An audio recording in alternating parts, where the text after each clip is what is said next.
Srimad Bhagavatam, Canto 5, Chapter 24, Text 17.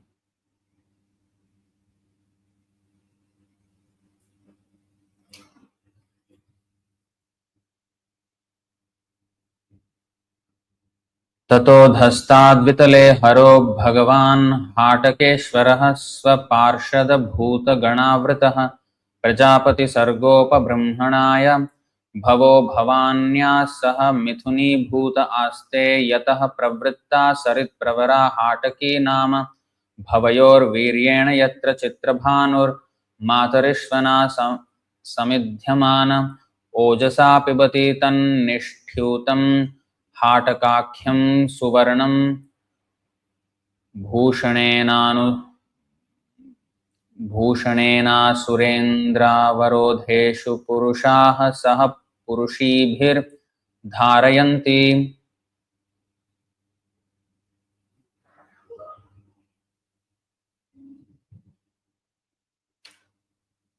ततः, the planet Atala,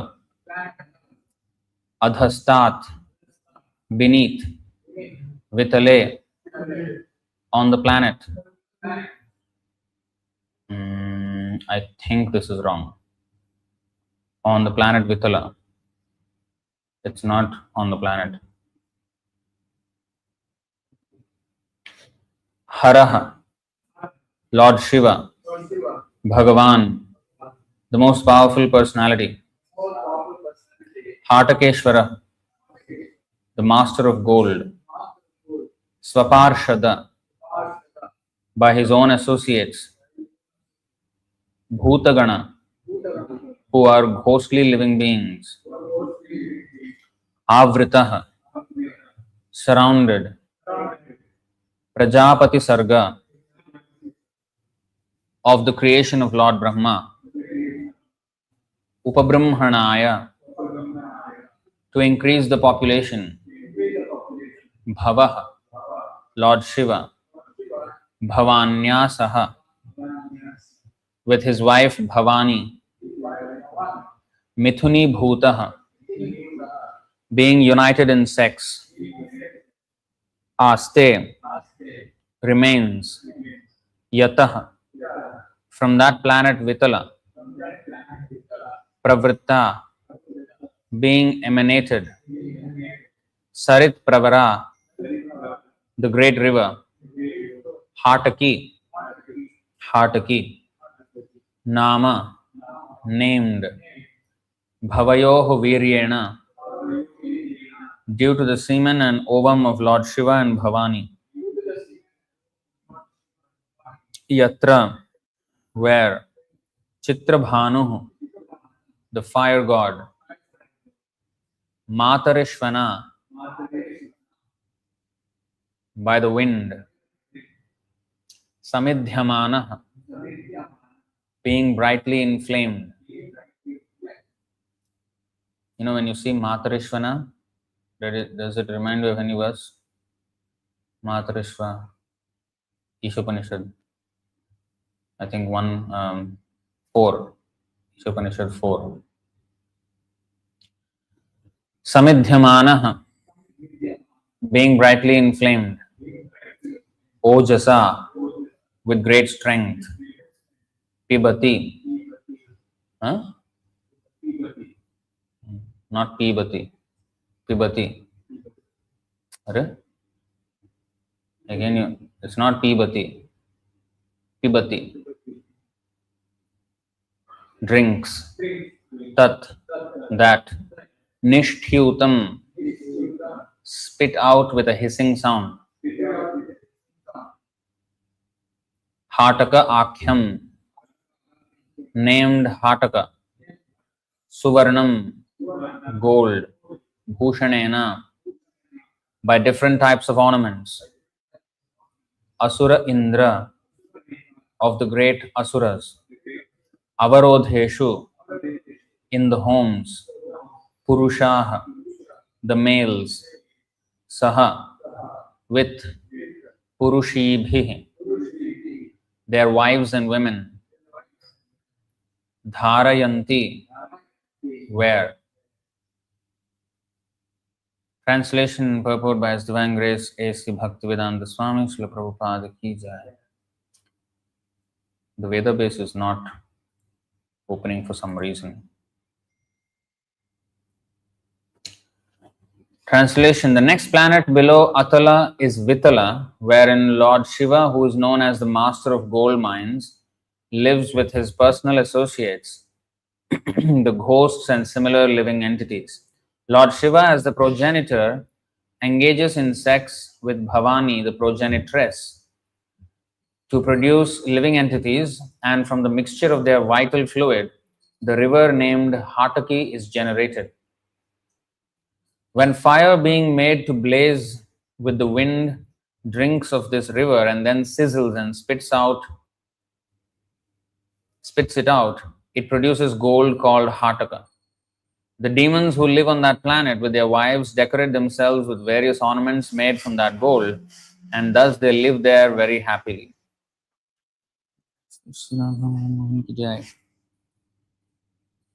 Please repeat. And when you repeat, please try to visualize what is being said here. Not just words on the screen, but actual understanding of what is going on. The next planet below Atala is Vitala, wherein Lord Shiva, who is known as the master of gold mines, lives with his personal associates, the ghosts and similar living entities. Lord Shiva, as the progenitor, engages in sex with Bhavani, the progenitress, to produce living entities, and from the mixture of their vital fluid, the river named Hataki is generated. When fire being made to blaze by the wind drinks of this river and then sizzles and spits it out, it produces gold called Hataka. The demons who live on that planet with their wives decorate themselves with various ornaments made from that gold, and thus they live there very happily.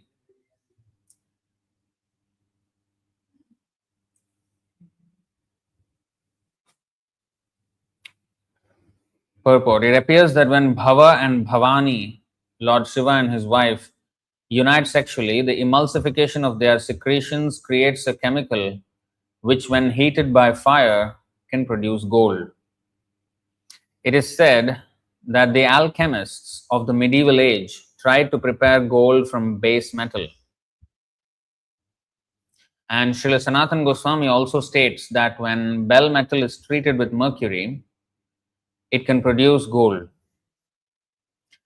Srila Sanatana Goswami mentions this in regard to the initiation of low-class men to turn them into brahmanas. Sanatana Goswami said, Yatha kancanatam yati kamsyam rasavidhanataham tatha Dīkṣā vidhanena dvijatvam jayate nirnam.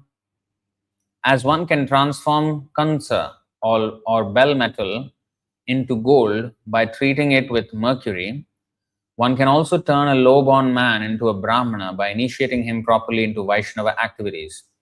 The International Society for Krishna Consciousness is trying to turn mlechas and yavanas into real brahmanas by properly initiating them and stopping them from engaging in meat eating, intoxication, illicit sex, and gambling.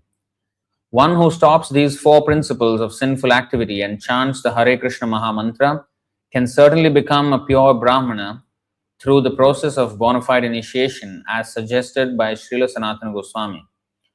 Apart from this, if one takes a hint from this verse and learns how to mix mercury with bell metal by properly heating and melting them, one can get gold very cheaply. The alchemists of the medieval age tried to manufacture gold, but they were unsuccessful, perhaps because they did not follow the right instructions. Om Ajnanatimirandhasya Jnananjanashalakaya Chakshurunmelitam Yena Tasmai Shri Gurave Namaha. श्रीचैतन्यमनोभीष्टं स्थापितं येन भूतले स्वयं रूपः कदा मह्यं ददाति स्वपदान्तिकं वन्देऽहं श्रीगुरो श्रीयुतपदकमलं श्रीगुरुन् वैष्णवांश्च श्रीरूपं साग्रजातं सहगणरघुनाथान्वितं तं सजीवं साद्वैतं सावधूतं परिजनसहितं कृष्णचैतन्यदेवं श्रीराधा कृष्णपादान् सहगणललिता श्रीविशाखान्वितांश्च हे कृष्ण करुणा सिंधो दीनबंधो जगत्पते गोपेश गोपिका कांत राधा कांत नमोस्तुते तप्त कांचन गौरांगी राधे वृंदावनेश्वरी वृषभानुसुते देवी प्रणमामि हरिप्रिये वाञ्छाकल्पतरुभ्यश्च कृपा सिन्धुभ्य एव च पतितानां पावनेभ्यो वैष्णवेभ्यो नमो नमः। नमो ॐ विष्णुपादाय कृष्णप्रेष्ठाय भूतले श्रीमते भक्तिवेदान्त स्वामिन्निति नामिने नमस्ते सारस्वते देवे गौरवाणी प्रचारिणे निर्विशेष शून्यवादी पाश्चात्य देशतारिणे जय श्री कृष्ण चैतन्य प्रभु नित्यानंद श्री अद्वैत गदाधर श्रीवासादि गौर भक्त वृंद हरे Krishna Krishna Krishna Hare Hare Hare Ram Ram Ram Hare Hare. So this is a very interesting verse and very relevant verse for us, especially the purport and how Prabhupada connected. Many things to actually learn here.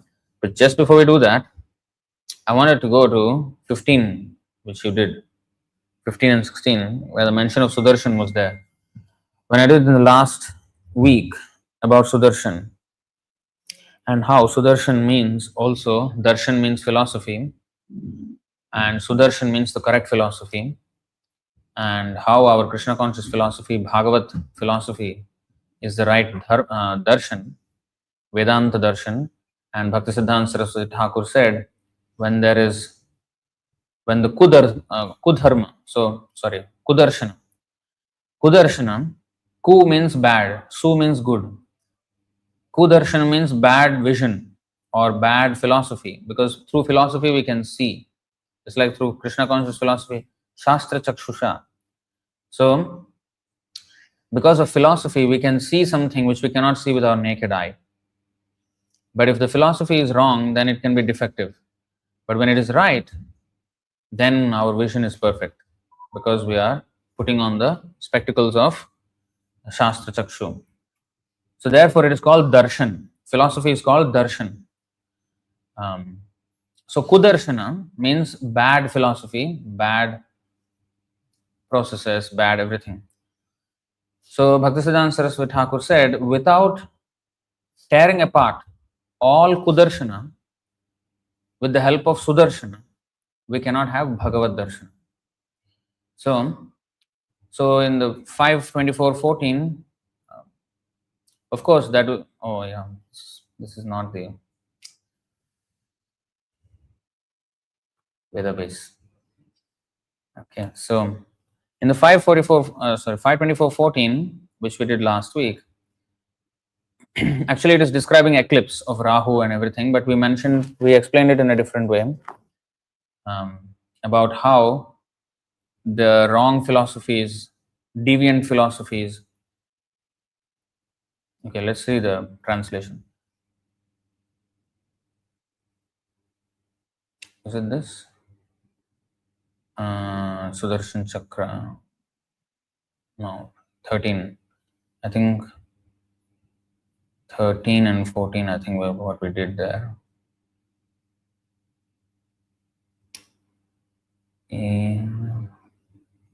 No. What was the verse I did? Sudarshan. Search. What be fast one.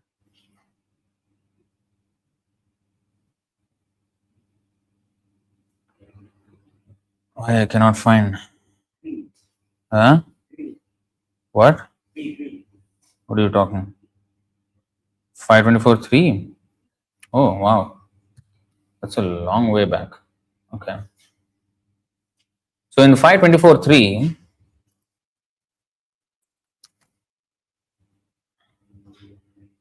we mentioned something. You see, and we mentioned the whole thing about how Sudarshana and Kudarshana and Bhagavad Darshan.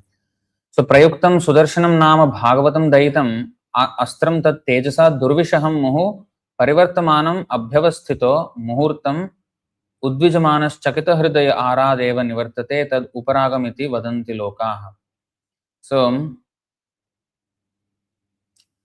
after hearing from the sun and moon demigods, about Rahu's attack, the Supreme Personality of Godhead Vishnu engages his disc known as the Sudarshan Chakra to protect them. The Sudarshan Chakra is the Lord's most beloved devotee and is favored by the Lord. The intense heat of its effulgence, meant for killing non-Vaishnavas, is unbearable to Rahu, and he therefore flees in fear of it. During the time Rahu disturbs the sun and moon, there occurs what people commonly known as an eclipse. So, I explained it in a different way, metaphorically, where Sudarshana means, here it is, the Sudarshan Chakra is the Lord's most beloved devotee. So in the same way, the Lord sends his most beloved devotee into this world, and like a Sudarshan Chakra, he makes him speak the Sudarshan philosophy. Sudarshan means the correct philosophy, the correct path, the right path, the good path, which gives the proper vision for the people. What is that? Krishne svadhamopagate dharma jnanadibhi saha kalau nashta drishamesha puranarko dhunoditaha. What verse is that? Did not even hear what I said. You cannot be like this. Come on, it has to be interest. How can you not be interested in the subject? 1343. These must be in memory.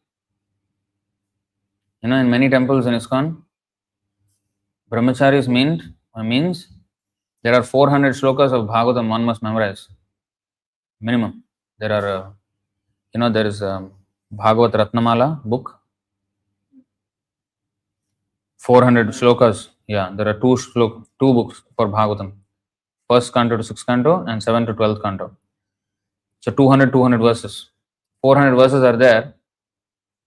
Must memorize. Bhagavad Gita Ratnamala, I think it has some 100 and something verses. All must memorize. Chaitanya Charitamrita, I think around another 250 or something. Bengali and Sanskrit slokas, or even more. All these books must be in memory and they'll be tested. That is the standard. Okay. So this is a basic of the basic verses. Krishna svadhamopagate dharma jnanadibhi saha. So anyway, I'm not going to go deep into this subject because we have already touched upon this.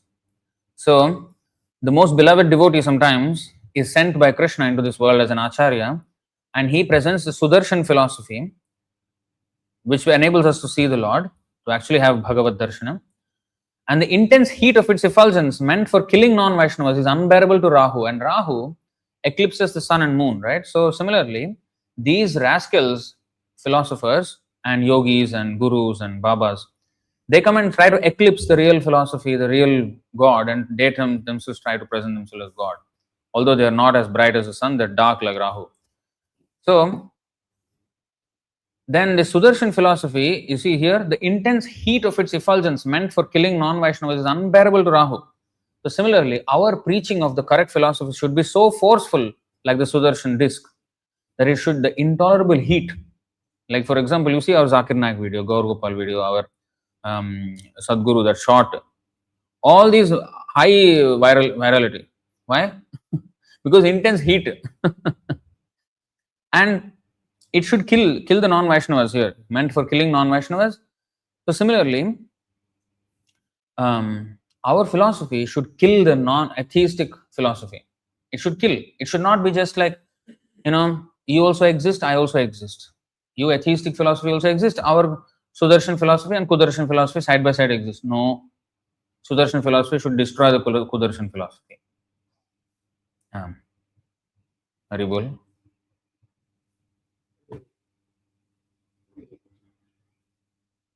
Govinda, Govinda. I think Sudarśana must be sent like Shishupala. So, killing non-Vaishnavas. Sit properly. Otherwise, we'll sleep again.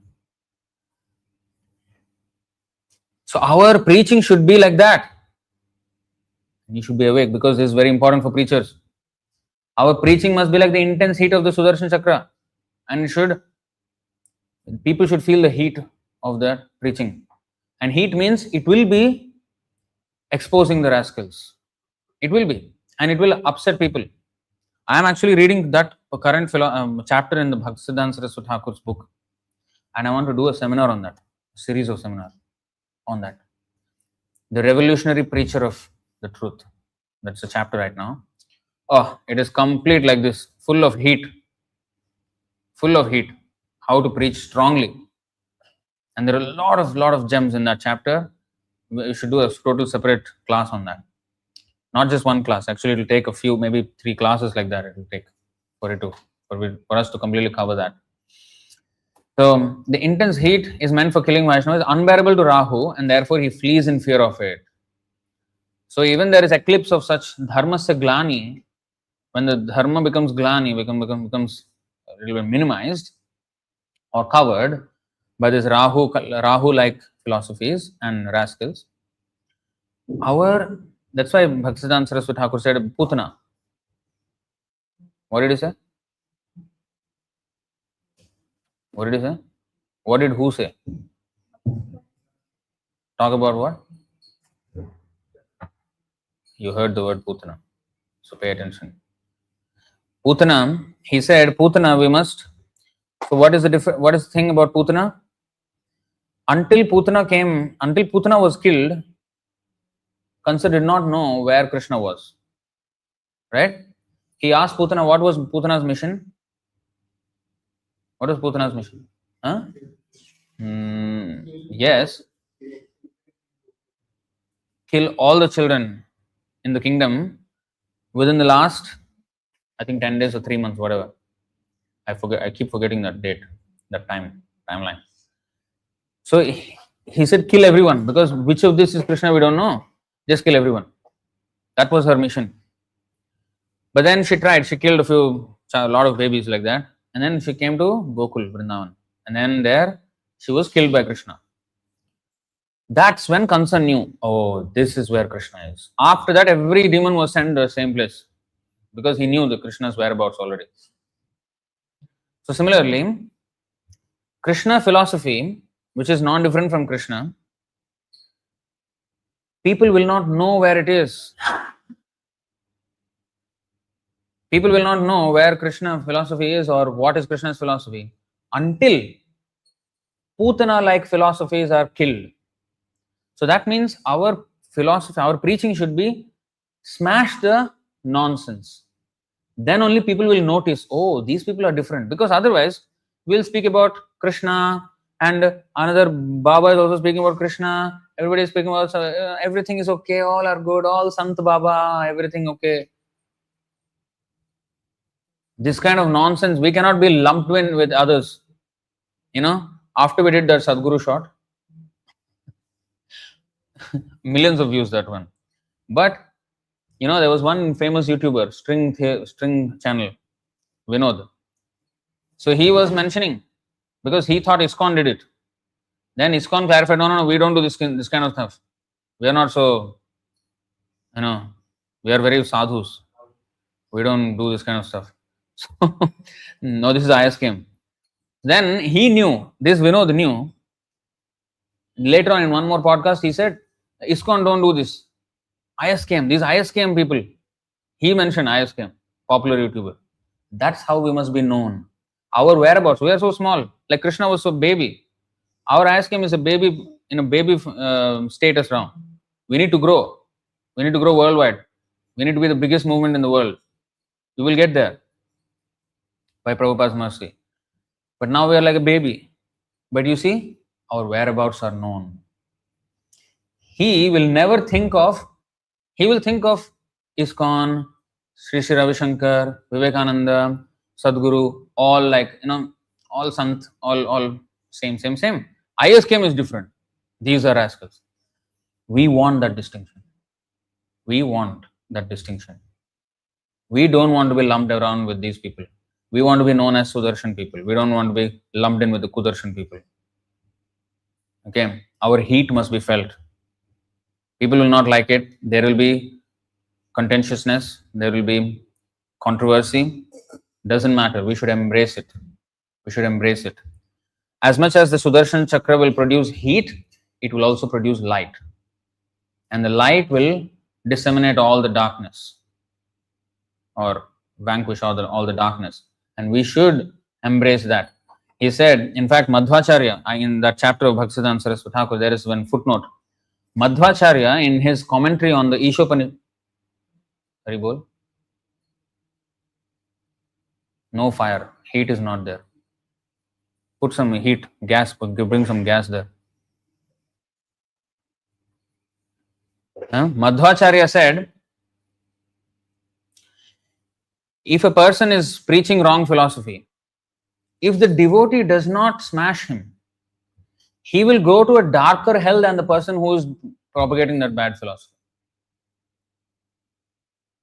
Powerful quote. We want these powerful quotes. Our Acharya, our Sampradaya is meant for this powerful preaching. Every Sampradaya actually. Nobody compromises. No real Vaishnava Acharya compromises with the philosophy. And Bhaktisiddhanta Saraswati Thakur liked his disciples who preached strongly and created controversy.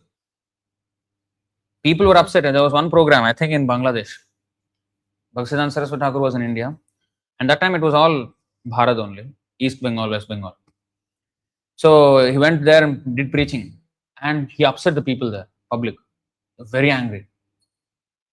Then they complained to Bhaktisiddhanta Saraswati Thakur, some of the disciples. Prabhupada, because they call him Prabhupada. Prabhupada, he ruined the program, he spoke so strongly and, everybody is now angry, so many people are angry with because he said Krishna and, no Kali and all these things. Okay, but, you should still, maybe in a softer way so people can accept, right? Bhaktisiddhanta scolded them. No, I want this kind of disciple. I want this kind of disciple who speaks strongly. Never mind. Even if he agitates people. We have to agitate people. We don't want them to be comfortable in their cocoon of lies, cocoon of ignorance. He said, there is another statement that he made. Humility, trinadapi sunichana tarorapi sahishnuna. We must be humble and tolerant, right? How can you're not humble? You're calling rascal, all this. Beautiful statement. Of course, today's morning nectar devotion also that was mentioned that, Haridas, Nityananda, Chaitanya Mahaprabhu said Trinadapi Sunichana, but when Nityananda was hurt, then Chaitanya Mahaprabhu attacked. That was not Trinadapi Sunichana, that was not humble. But actually it is humility. Prabhupada explained in that nectar devotion that, for our personal sake, we should be humble, but if the Vaishnavas are offended, we should be like fire. We should become angry. Now, Bhaktisiddhanta Saraswati Thakur gave another angle also. Yes,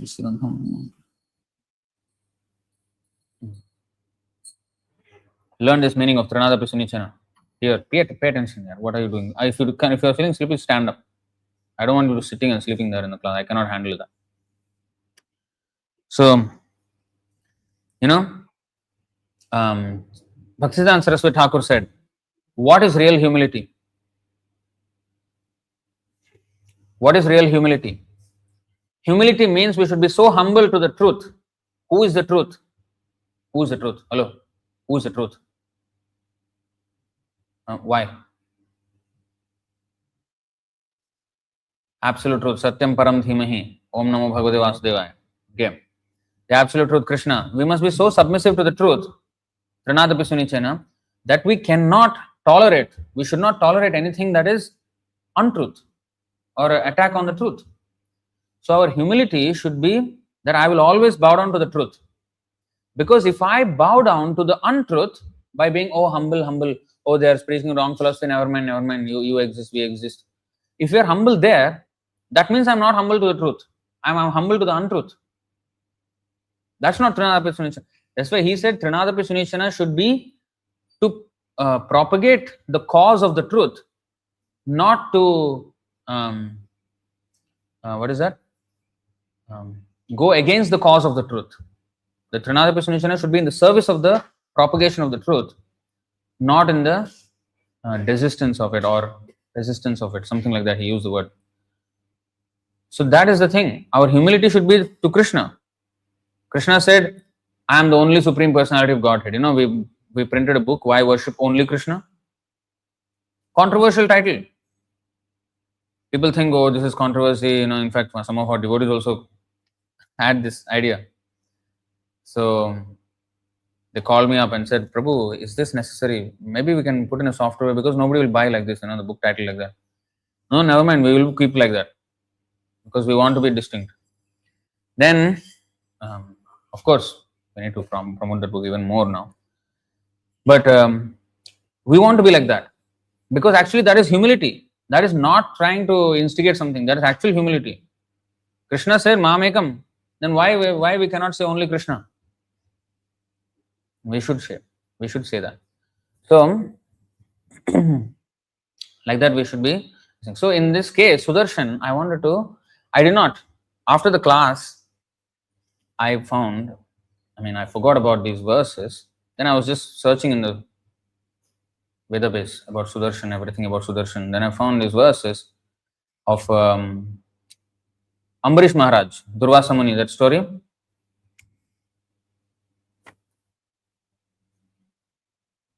Ambarish Durvasa Muni.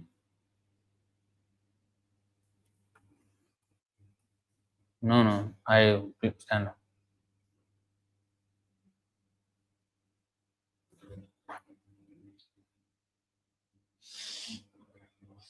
953 to 9511, but I'm going to just go. I'm not going to.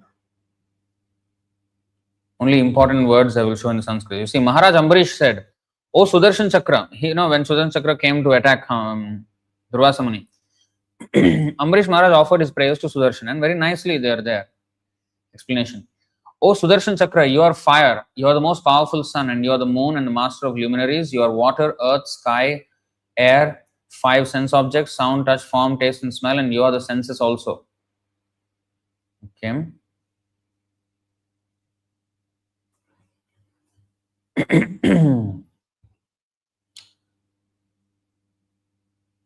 O most favorite of Achyuta, the Supreme Personality of Godhead, you have thousands of spokes. O Master of the material world, destroyer of all weapons, original vision of the Supreme Personality of Godhead, I offer my respectful obeisance unto you. This is important.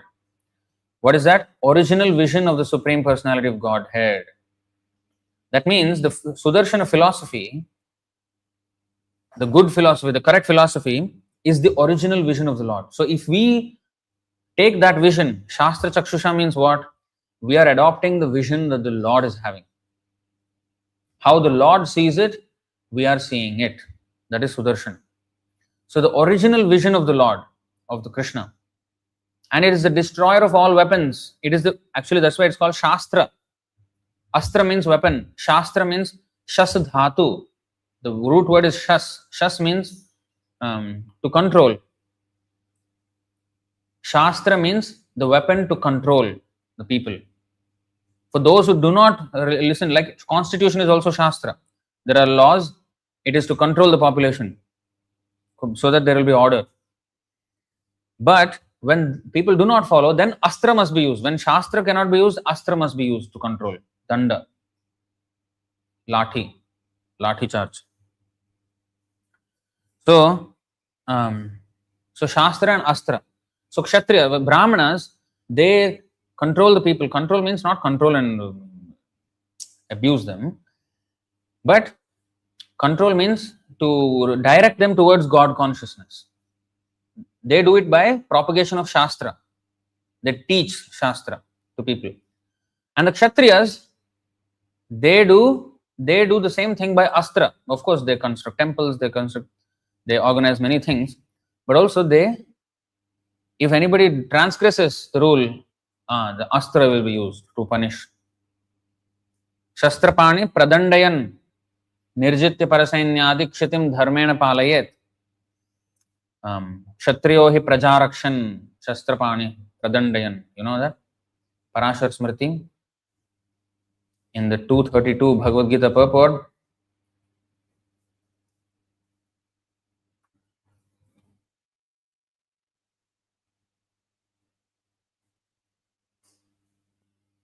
you see this? Kshatriyo hi pracharakshan shastrapani pradandayan nirjitya parasainyadikshitim dharmena palayat. The Kshatriya's duty is to protect the citizens from all kinds of difficulties. And for that reason, he has to apply violence in suitable cases for law and order. So in the country, in his own kingdom also, he has to apply law and order, violence, because some people, thieves will be there, he has to punish them. Therefore, he has to conquer the soldiers of inimical kings. So he applies violence to others also who tries to attack him or something, who try to attack him. And thus, with religious principles, he should rule all over the world. So this is actually from Parashar Smriti 1.61. I don't know if it is mentioned here. It is not mentioned here, but in the Veda base it is mentioned. Parashar Smriti 1.61. Okay, so going back, original weapon, original vision. Then next verse. Tvam dharmas, tvam ritam satyam, tvam yajñokhila yajñabhuk, tvam lokapalaha sarvatma, tvam teja paurusham param. Again, you see. O Sudarshan wheel, you are religion.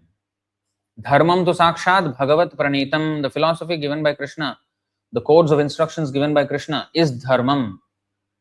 Here, tvam dharmas, tvam dharmaha. O Sudarshan wheel, you are religion. So therefore, Sudarshan philosophy, our Bhagavatam, Bhagavad Gita, this is religion. You are truth. You are encouraging statements. You know, in the Gayatri Mantra, there is the word prachodayat. Prachodayat means enthuse us, encourage us. So we're praying. So, of course, this is for the second initiated devotees, Brahman initiated devotees. But the word prachodayat means encourage. Let us be driven, let us be guided, let us be encouraged, let us be enthused by the statements of the Vedas, let us be enthused by Krishna. Encouraging statements. You are sacrifice and you are the enjoyer of the fruits of sacrifice. You are the maintainer of the entire universe. So religion maintains the entire universe. Annad bhavanti bhutani parjanyad anna sambhava. Yajñad bhavati parjanyo yajñaha karma samudbhavaha. Which verse it is? 3:14 Bhagavad Gita. Write down. Memorize. 3:14 Bhagavad Gita. 3:14 and 15. Karma brahmodbhava vidhi brahmakshara samudbhavam tasmad what is that? Nityam yajna pratishtham. Tasmad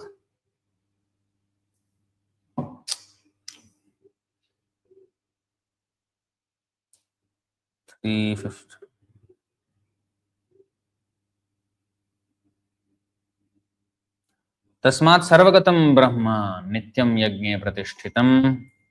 So, you are the maintainer of the entire universe. You are the supreme transcendental province in the hands of the supreme personality of Godhead. You are the original vision of the Lord again. You are the original vision of the Lord. And therefore, you are known as Sudarśana. Sudarśana means not just a wheel like our wheel, like, okay, make some metal wheel and that is Sudarśana. It will cut somebody's head.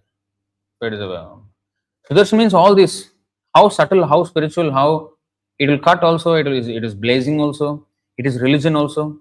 It has subtle aspects and it is always subtle because it's the Lord's spiritual, devotee.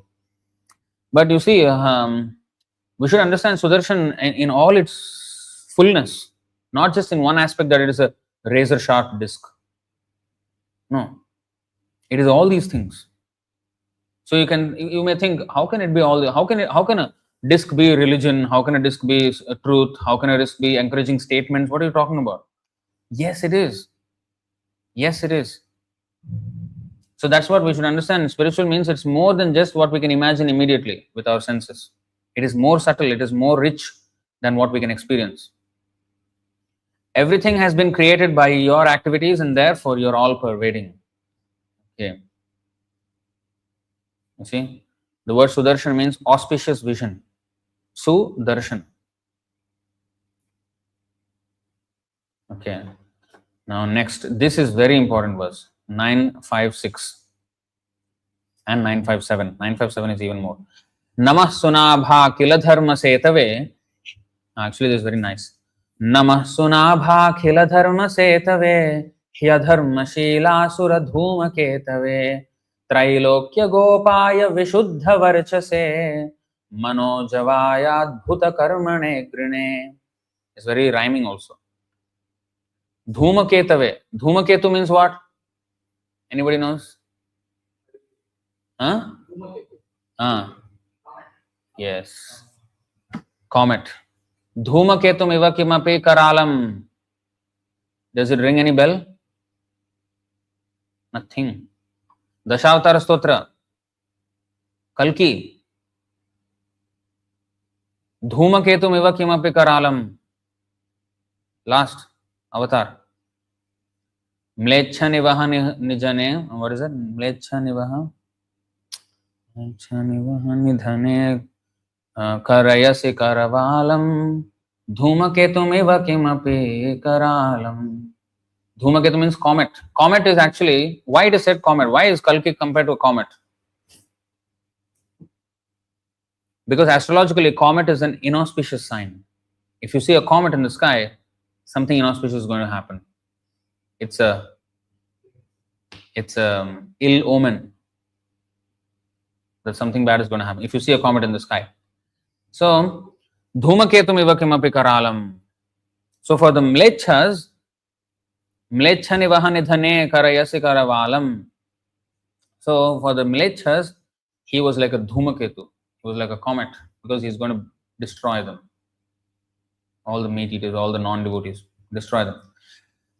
Adharma Shila Asura Dhumaketave. For the Adharma Shila, those who are sworn to Adharma, the Asuras, for them the Sudarshana is like a comet. For the Asuras who are sworn to Adharma. How beautiful, you see. Namah Sunabha Khila Dharma Setave. Dharma Setave. Dharma Setu. Sunabha, you have an auspicious hub. Akhila Dharma Setave, whose spokes are considered to be the breach of the entire universe. Actually, Setu means bridge. Dharma Setave in the vocative. So, Dharma Setu means the bridge of Dharma that holds everything.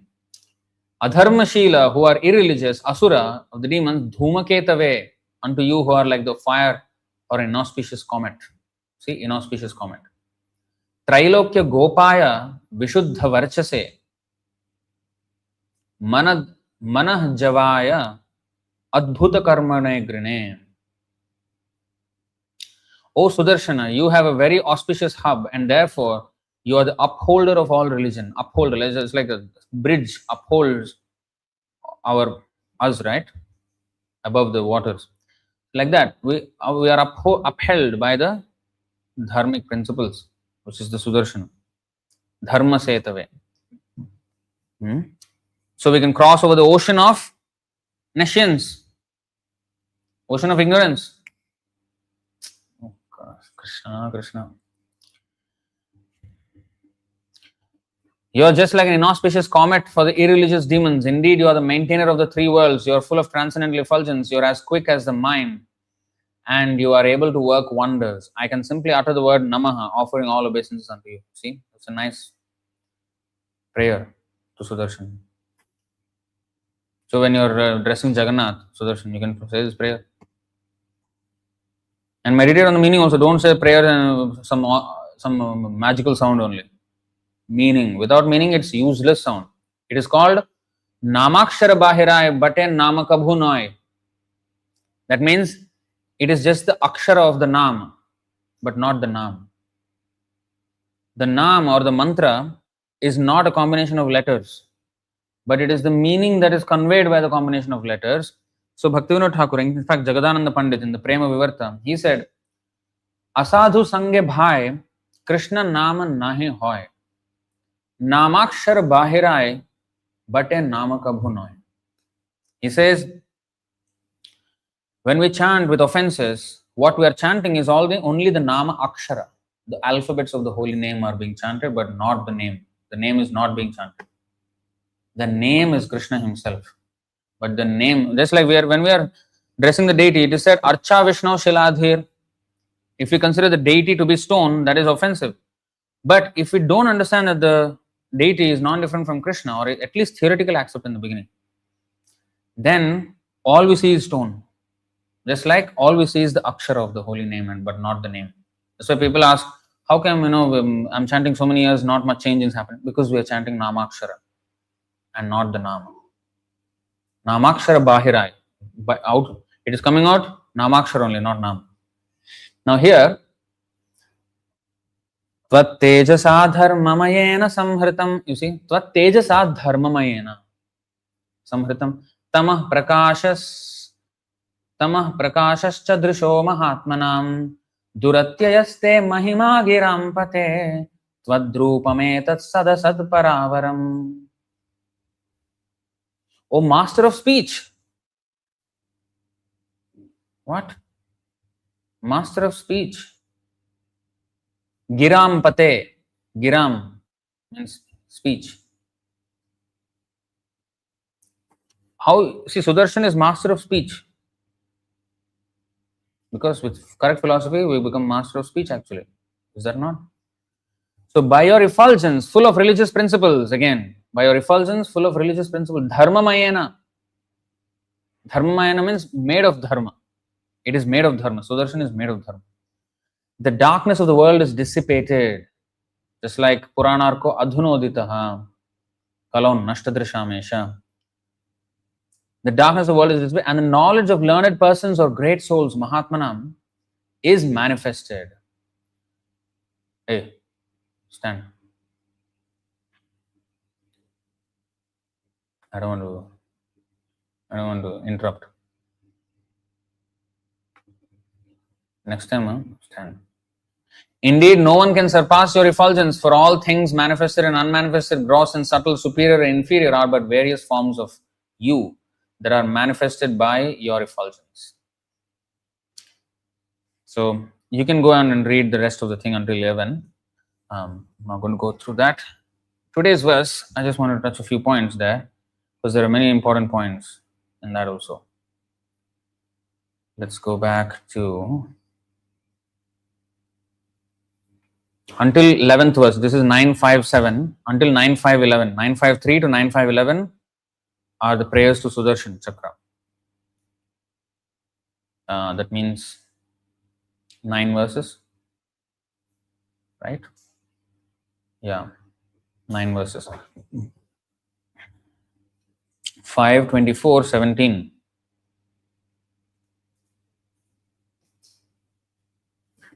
Now, if you see in today's verse,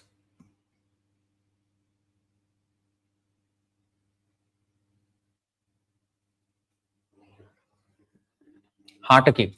Okay, now in this Vitala, you see Vitale, word to word Vitale, but here in the translation is on the planet. But that's wrong. On the planet Vitala. That's what it should be. So anyway, needs to be edited. On the planet Vitala, Lord Shiva. So Lord Shiva is there with Parvati, Bhavani, and by their sexual intercourse, which is the Shivalinga, is the sexual intercourse between Shiva and Parvati. They are the conjoined genitals of both of them. Now, I say, oh, how are we worshipping genitals? Well, actually, that is the impregnation of the Lord. The Shambhu in the Brahma Samhita, can we see that? Let me see. Brahma Samhita, in the first few verses of Brahma Samhita, there is this verse. Shambhu.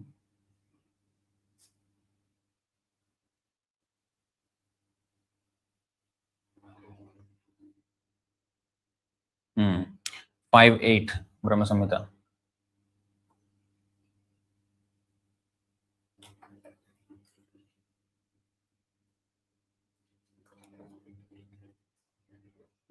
This is before the Govindam Adapurusham prayers. That only starts at 529. This is Jyotirupa Sanatanaham Kamo Bijam Mahad Dharehe. Mahad Dharehe. Kamo Bijam.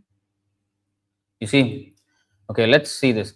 Niyatihi sa Rama Devi tat priya tadvasham tada tal lingam Bhagavan Shambhur. Okay? Tal lingam Bhagavan Shambhu Jyotirupah Sanatanah ya yonihi sapara shaktihi kamo bijam mahadhare. This is the explanation of the Shivalinga. The secondary process of association with Maya is described. Rama Devi, the spiritual chit potency, beloved consort of the Supreme Lord, is the regulatrix. That means regulatress, female regulator. Regulator is male, regulatrix is female basically. It's an archaic word, but Bhaktisiddhanta Saraswati Thakur used this. Rama Devi, the spiritual chit potency, beloved consort of the Supreme Lord, is the regulatrix of all entities. The divine plenary portion of Krishna creates the mundane world. This is the Karanodakashaya Vishnu. At creation, there appears a divine halo of the nature of his own subjective portion, Swamsha. This halo is divine Shambhu, the masculine symbol or manifested emblem of the Supreme Lord. This halo is the dim twilight reflection of the supreme eternal effulgence, Jyotirupena, Jyotirupam. So the Brahma Jyoti, dim reflection is the halo of Shambhu, and that is the masculine symbol. Why? Because, okay, now you see, this masculine symbol is the subjective portion of divinity who functions as progenitor of the mundane world. What is a progenitor? What is the meaning of a progenitor? What is that? Not from that person. Progenitor is a person. Prajapati, that is progenitor. So the original Prajapati is Krishna, but there are other, like Brahma is also Prajapati, but there are Prajapatis like Manu, like that. They abundantly populate the universe. They are Prajapatis. So the original Prajapati is Lord Shiva, and that's the masculine symbol where what he does, this masculine symbol is the subjective portion of divinity who functions as progenitor of the mundane world, subject to the supreme regulatrix, Niyati. Regulatrix is Maya, Durga basically, who regulates the material world. The conceiving potency, this conceiving potency is the lingam or the genital of Lord Shiva. The conceiving potency in regard to mundane creation makes her appearance out of the supreme regulatrix. She is Maya, the limited non-absolute Apara potency, the symbol of mundane feminine productivity. So the female, she produces children, so that productivity. The intercourse of these two brings forth the faculty of perverted cognition, false ego. Perverted cognition is false ego. The reflection of the seed of the procreative desire of the Supreme Lord. So, the language is very highbrow, but if we closely examine this verse, then we will understand what he's talking about is the vision of the Lord, Sa aikshata, sa asrajata. The Lord, Vishnu, he looked upon Maya and impregnated her by his glance.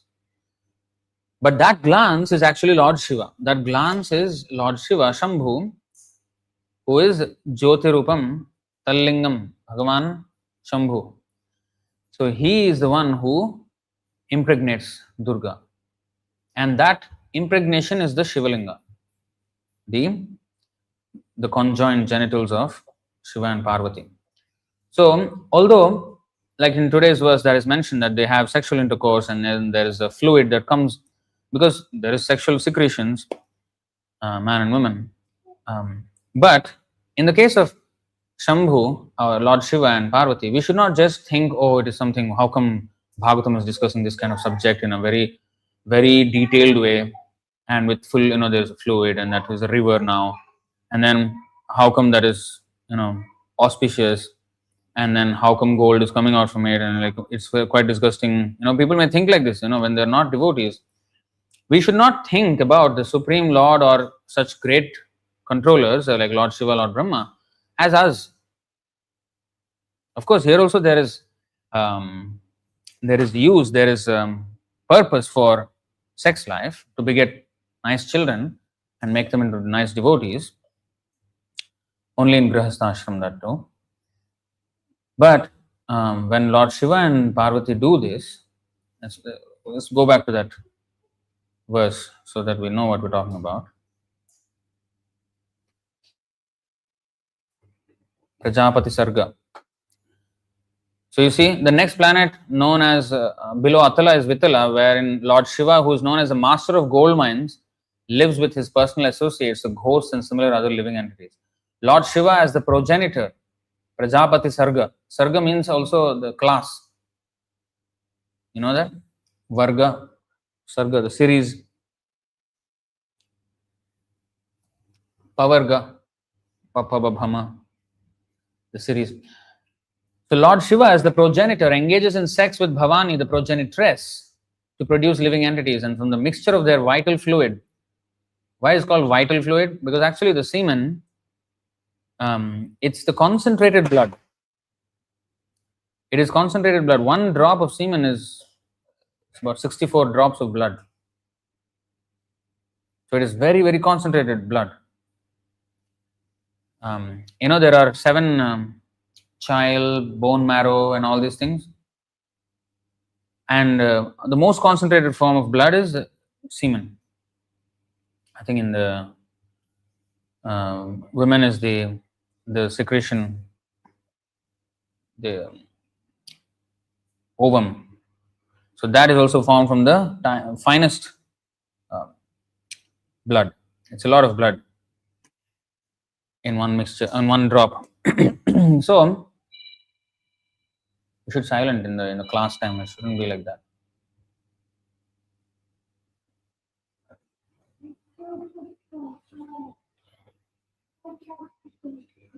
When fire being made to blaze by the wind. So here, so the vital fluid of Shiva and Parvati is now a river, Hataki. Hataki river is generated. When fire being made to blaze by the wind drinks of this river and then sizzles and spits it out. So imagine it is like, volcano, when it comes out, the lava, golden, like a liquid molten gold it looks like.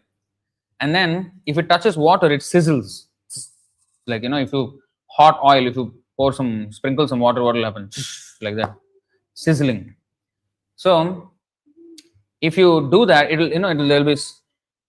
it'll splutter, right? What is that word? Splutter, I think.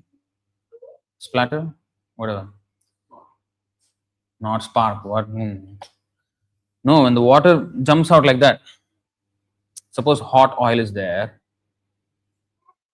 Hot oil is there. Then you pour water on it.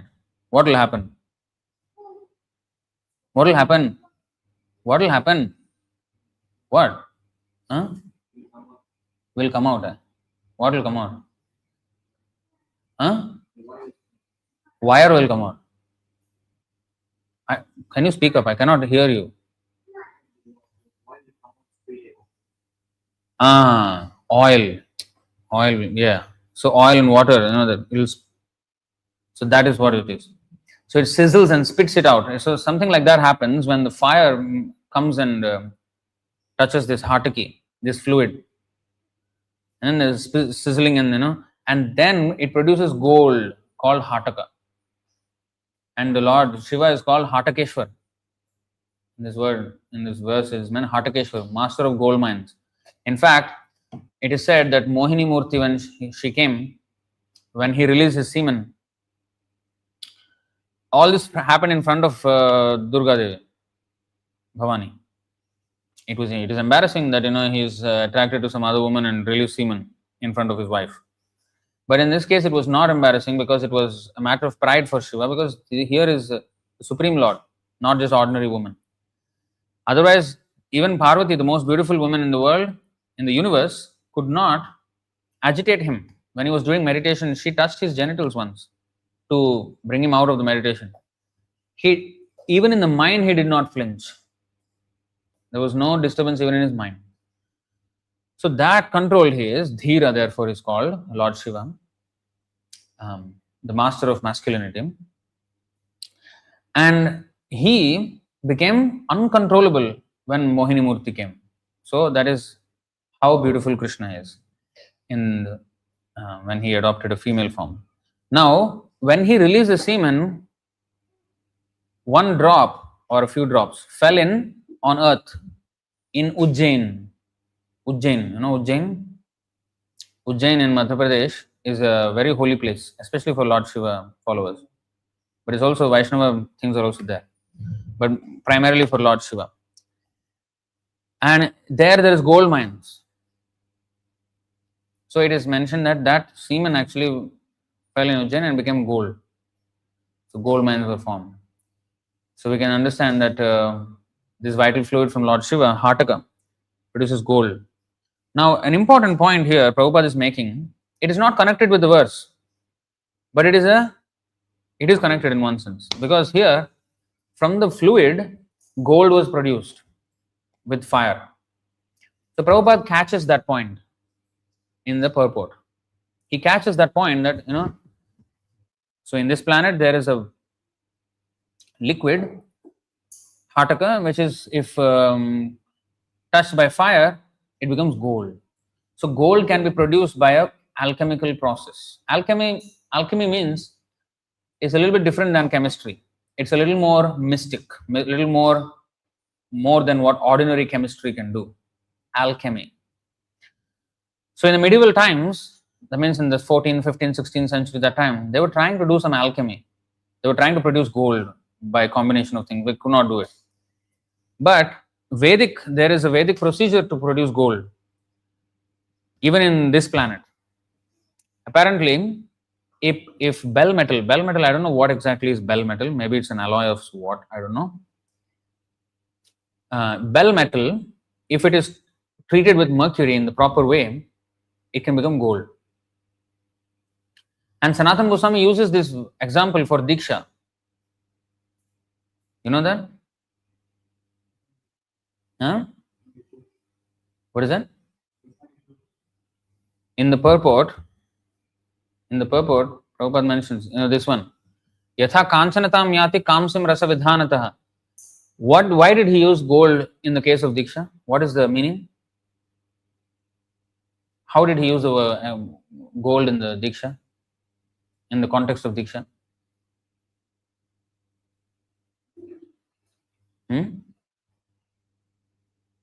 You know? Because he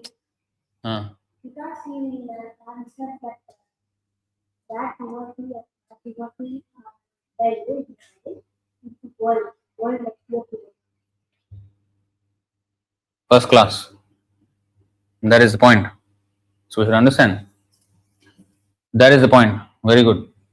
So a non-devotee who is like bell metal, not very valuable, can be made into a valuable gold-like devotee by Dīkṣā process.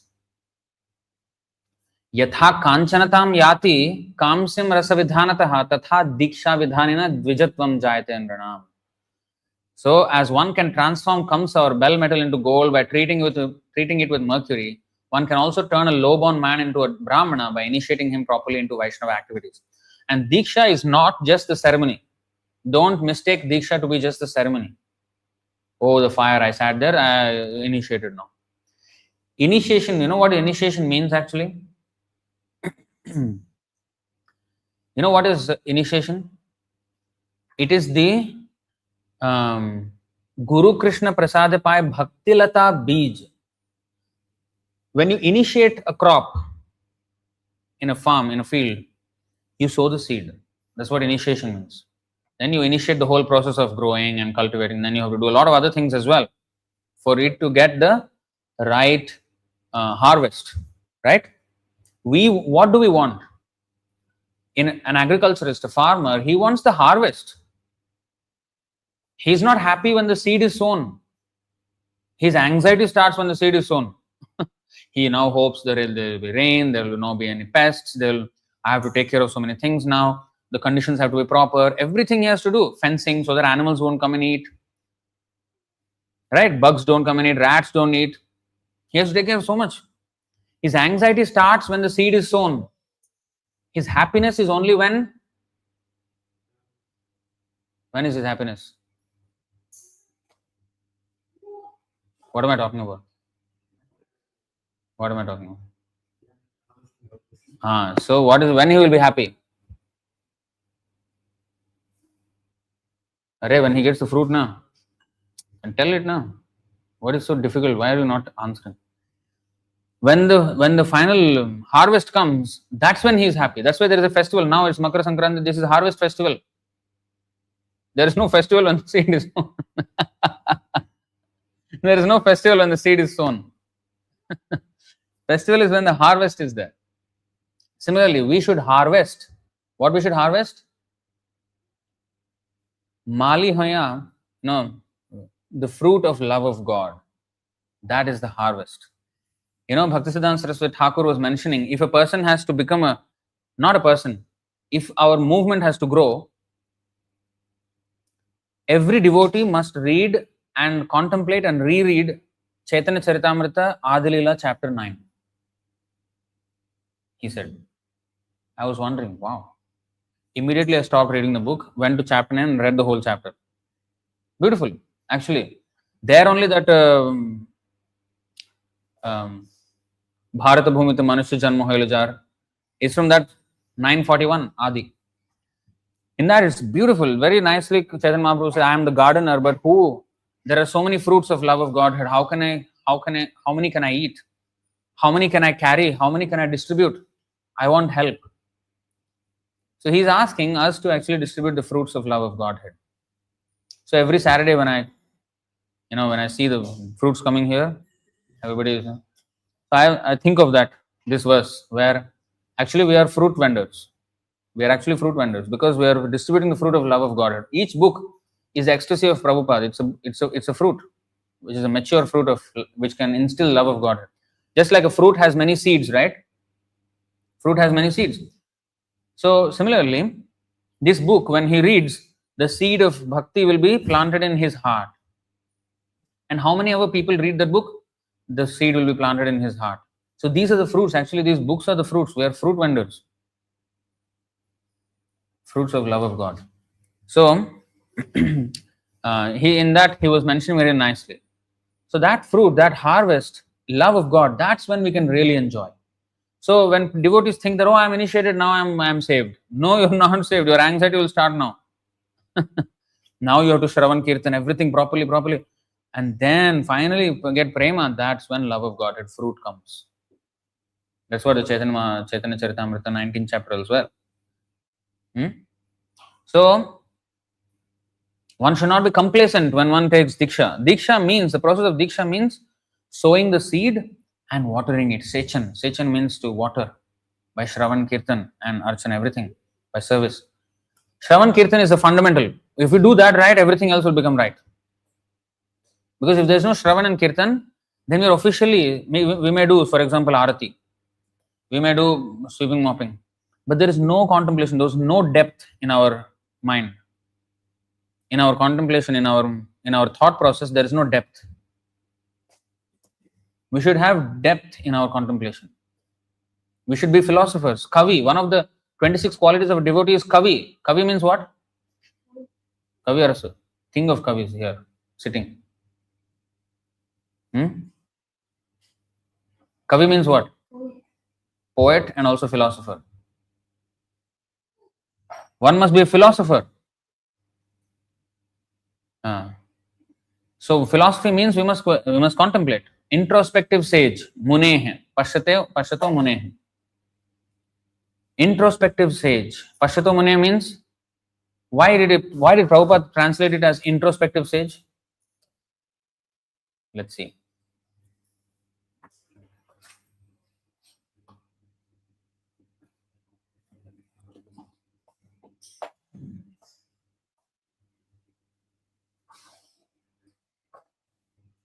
या निशा सर्वभूतानां तस्यां जागृति संयमी यस्यां जागृति भूतानि सा निशा पश्यतो मुने. Okay. Pashyatah. For the introspective, this is so important. Pashyatah. Pashyata means seeing, actually. But here, Prabhupada translated as introspective. So a sage, Mune means sage, a devotee, he has to be introspective. Spectacles, spect means help you see. Introspect means to see inside.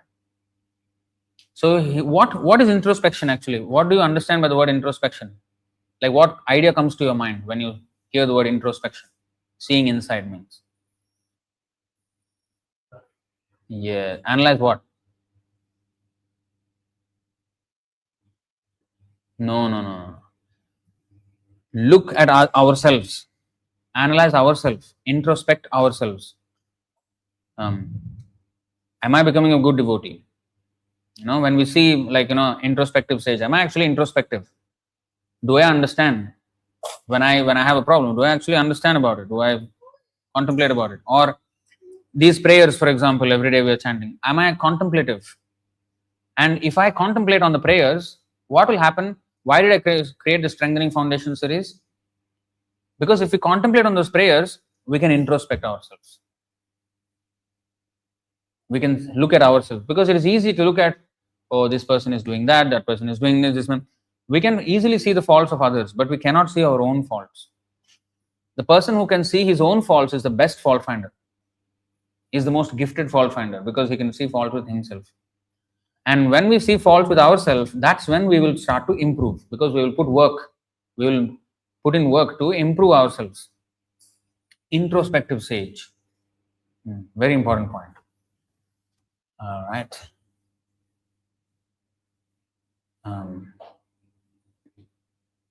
So, Kamsam Rasa Vidhana Tata Dīkṣā Vidhanena. So, Dīkṣā is a process by which an uncultured, valueless person will become a valuable devotee, gold-like devotee. So this Dīkṣā means the whole program that the spiritual master gives. What is this bija? How does the bija look like? Like, an orange seed, how it looks like, mango seed, how it looks like. But how does the Bhaktilata bij look like? So Prabhupada explains, and that's where we will end.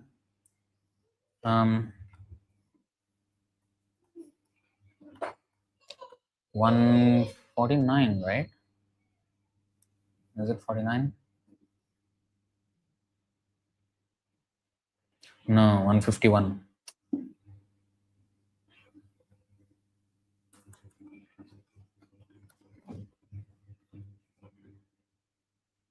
Okay. See? Bhaktilata bij, right?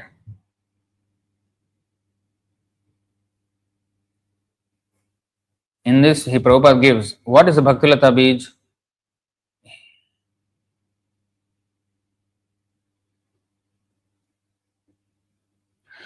This is called Guru Krishna Prasada. Krishna is prepared to bestow his mercy upon all living entities, and as soon as living entity desires the Lord's mercy, the Lord immediately gives him an opportunity to meet a bona fide spiritual master. Okay.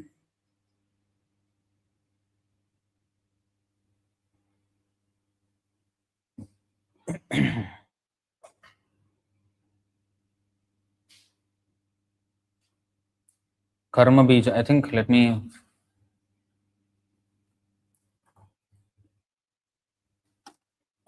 Only one. Oh, that means it's not here. Karma bija, Jnana bija, and other philanthropic bijas. Where is that mentioned? That word is mentioned. Philanthropic bijas. 19,152. Okay, next verse. You see, here Prabhupada explains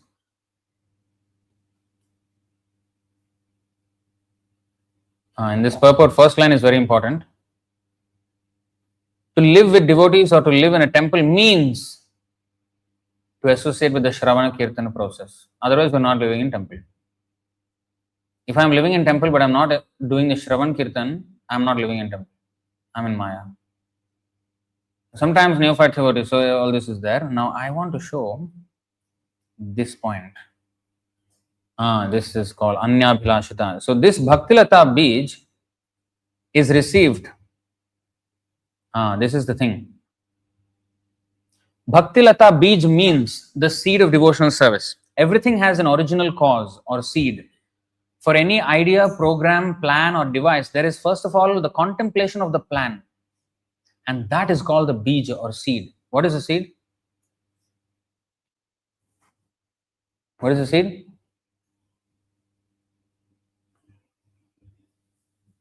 What? What is the seed? Did not pay attention. Pay attention.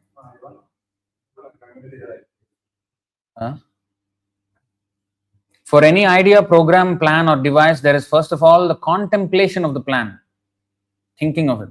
That idea, that is called the Bij or the seed. The methods, rules, and regulations by which one is perfectly trained in devotional service constitute the Bhaktilata Bij or seed of devotional service. Okay, so we should understand what is Bhaktilata Bij. When we get seed from the spiritual master of the Bhaktilata, what exactly does it mean? This is what it means.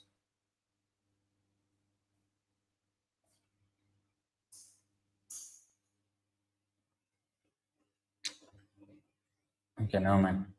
This is so horrible. So the methods, rules, and regulations, that means everything.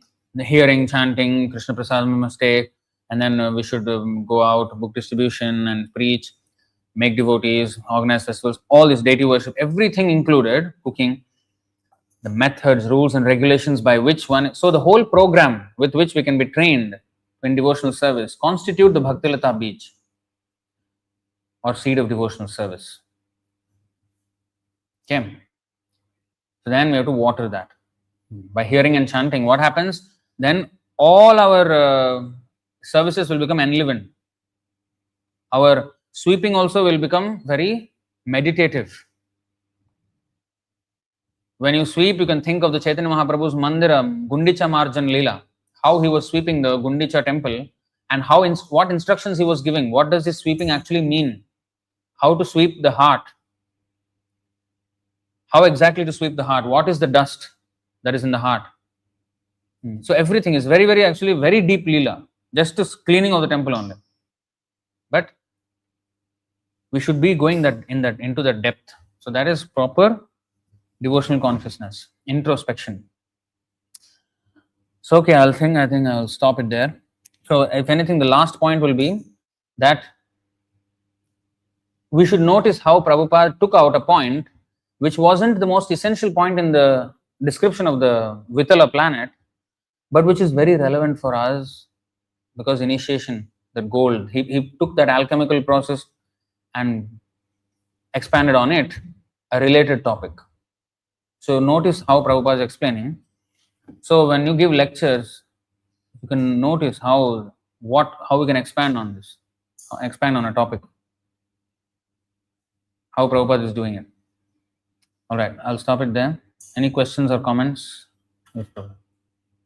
You mentioned that now when Sudarśana is deep, like preaching, was right to adapt the last to understand things. So just to like according to circumstances, we adapt this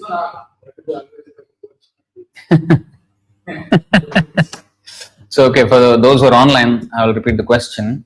So there is Trinadapi Sunichena, where it should be humble. There is Sudarśana, which is like heat and light, and our preaching should be like Sudarshan. But then we should be Trina. I mean, there is this verse of Dante Trinaya, Dante Nidhaya Trinakam Padayor Nipatya by Prabodhananda Saraswati. How to preach in a very humble way, that we go and praise them and ask them to become devotees, and not like smash them. Actually, in that verse also, there is no compromise with the truth. Sakalameva vihaya dura Sri Chaitanya Chandra Charane Kurutanuragam. So give up all the things that you have learned and surrender to Chaitanya Mahaprabhu. So when we say Sudarshan, it does not mean that we should be angry, we should like, rascal, but we should present the pure philosophy. That's all. It can be in a very polite way, in a very most polite way, but uncompromised philosophy. The philosophy must be uncompromised. So even if we have a very straight face, pleasant face, if we preach the truth, those who are untruth, Rahu like, those who try to eclipse the truth, they will get upset. Like I can say with a smiling face, Sai Baba is not God. I can say, and then the person will be super angry with me. Heat is felt. So, Sadguru is not Sadguru, he is Asadguru, he is a rascal. I can say with a smiling face, but the word rascal need not be edited out because Krishna used the word. So we must pronounce the real truth. Like Bhaktisiddhanta Saraswati Thakur just gave a lecture in Balighai village, Balighai river, Balighai village. He gave this lecture on Brahmana and Vaishnava. Very historic lecture.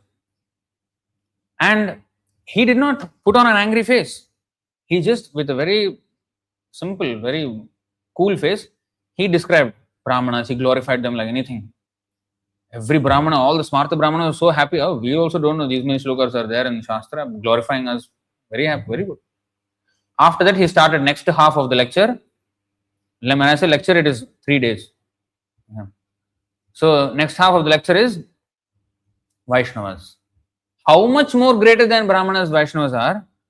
And when that was explained, Brahmanas look like useless fellows in comparison. All Brahmanas became upset. Everybody upset. He never put on an angry face. He humbly just presented the truth. The truth itself will heat them. So that is actually what it means. But if I compromise by not saying the truth, by hiding the truth, that is wrong. I don't need to be in an emotionally charged way. It can be very pacified, in a very civil way. I can explain, but it should be uncompromised truth. I should humbly present, even in front of them, I can be humble. But truth should not be compromised. Then I am not humble before the truth. I am humble before the untruth and against the truth. So against, Prabhupada also said, and I can say strong words, of course, strong words anybody can say. But because of Prabhupada's age, people will also accept, okay, he's a Swami, he's an elderly man, so because of that also people will accept sometimes. But when we young people go and say, it will be a little bit. So, but Bhaktisiddhanta Saraswati Thakur did that, and people were upset with him. A lot of people were upset with him. We can do it sometimes, but we should just know the tact. In the beginning, we may make mistakes, and it's okay. It is better to err on the side of speaking the uncompromised truth rather than to err on the side of being humble. You know what that means? To err means to make a mistake. If I presented the truth and people got upset, hey, how this young man can shout at me or use such strong words with me, and what is this? It may be a mistake. Maybe it could have been handled in a different way, in a more pleasant way, but still the truth can be said. Maybe that was a mistake in presentation. But it is better to make that mistake than the mistake of being humble and not presenting the truth. So it is better to present the truth and make the mistake of offending him rather than to make the mistake of not offending him but not presenting the truth to him. So it is better to err on the side of uncompromised truth rather than on the side of compromised untruth. And one more thing,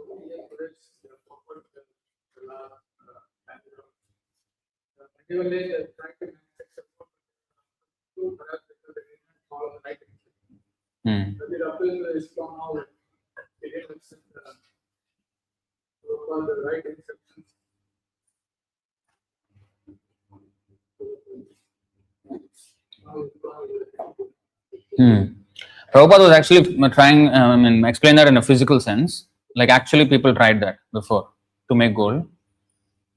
But they did not know how to make. Sanatana Goswami mentioned that Kamsam Rasa Vidhana, the mercury. Actually, the real process of making that gold is that a yogi would ingest mercury overnight, keep it with his meditation, and the next day morning he will urinate on the bell metal. Actually, if anybody takes mercury poisoning, he will die. So, but yogi, he can do that. He can take mercury and then keep it in his body, and the next day morning he will urinate on the bell metal, and that will become gold. That's how it actually is supposed to be. But anyway, coming to the point, whether it can be, so the question was whether that example of attempt, like, so the last sentence in the purport, for those who are online and for posterity, 5:24:17.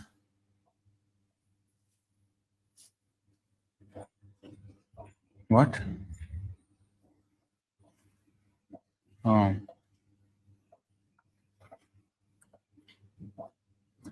Okay. So the question was,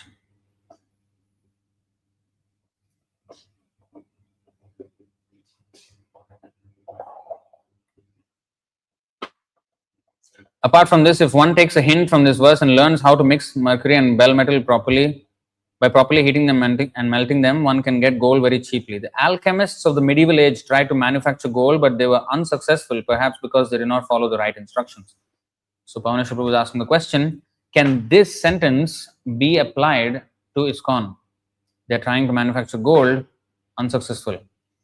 You can say, because and it can actually apply even to us if we don't take it the proper way. Now there have to be two things, right? The guru has to be proper, the disciple has to be proper as well. So Krishna was the perfect guru, Arjuna was the perfect disciple. So if a seed is put, like Bhaktilata beach is put on a desert, nothing will come out.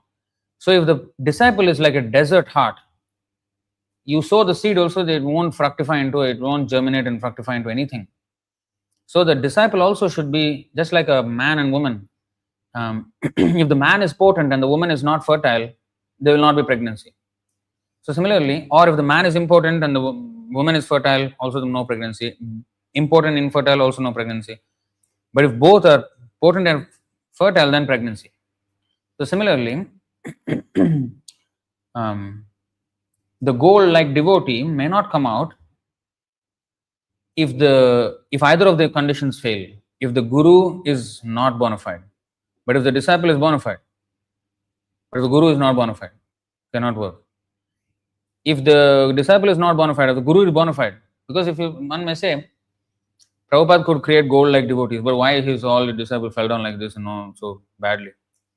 That means he could not create gold. No, he is potent, but also it has to be. They also must be fertile. Just like another example is given: fire can cook rice. Fire can cook rice, but if fire is here, a rice pot is here. How to cook? So I must be near the fire. So I must be near the instructions. I must follow the instructions. Instructions are there. Prabhupada gave everything. But I am far like this, 10 feet high, pot is there, hanging from the ceiling. How is going to cook? Cannot cook. So the blame can happen either way. So even if now Prabhupada is the fire, now maybe fire is not there. I am putting on the stove, but the fire is not there. It will also not cook. Fire is there, but the pot is so far, also won't cook. So Guru is like fire, like Prabhupada is like fire. But if we are not near to that, on the stove, we will not get cooked. We will not become pakka devotees. We will become kacha devotees only. We will remain raw, not apakva. You know apakva? That word exactly is used in the 1.5.17. Apakva, those who fall down. Devotees who fall down are apakva. Means uncooked, half-baked devotees. Baked or cooked is the same. You see, bhajan apakva. Atha patet tato yadi. You see what Prabhupada mentioned apakva here? Immature. Actually, pakwa means to cook. uncooked. If you know the Sanskrit, it will be very, very interesting how you can connect all these things. So apakvaya, the devotee can be immature if he doesn't apply himself to the process. So it can be applied to ISKCON Gurus, it can also apply to us. Even with Prabhupada, we can also fall down.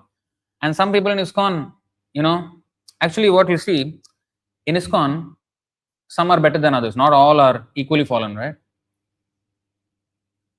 So those who are a little better than others, they somehow read Prabhupada's books.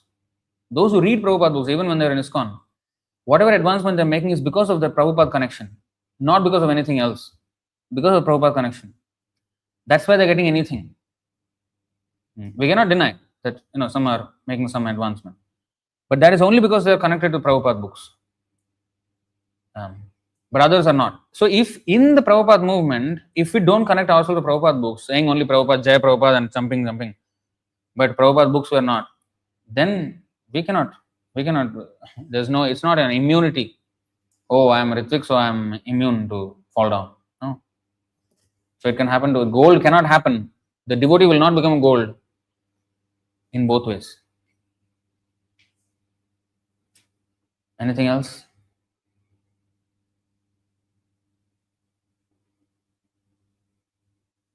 Nothing else. Okay, let's stop it here. Granthraj Srimad Bhagavatam ki jai. Srila Prabhupada ki jai. Nitai Gaur Premanande. Hari Hari.